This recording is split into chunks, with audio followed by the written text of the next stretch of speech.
if there's anything we can learn from the Pharisees, it's that you can read the Bible wrongly. Certainly they did when it came to divorce and the way they thought about what are we allowed to do. And one piece of the puzzle that they missed is the chronology of the reality. And this is incredibly theological. It might not appear that way at first glance, but when we consider how Paul talks in Galatians or in Romans, for example, and we see how Jesus argues here, one aspect that comes out as crucial for correct understanding is the temporal aspect. You can see that in 6a here. Understanding that from the beginning of creation, this is how God made it, will change and influence greatly the way I understand the topic at hand. And so here, Jesus is relating to the idea of divorce and the idea of marriage.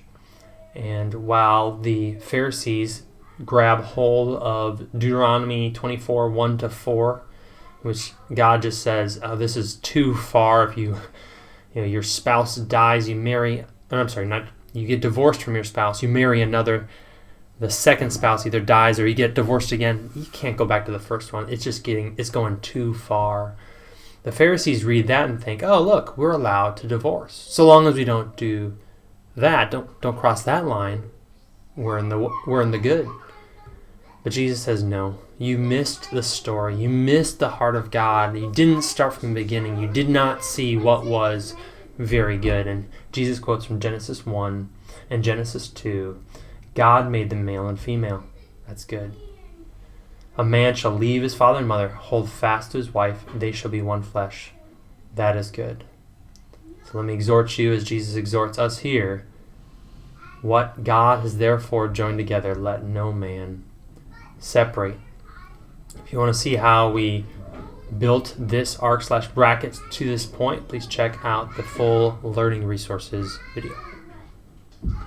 The Bible isn't just a puddle. While it is fun to jump into a puddle, studying Scripture should never end with that short-lived thrill of just a 2-second splash.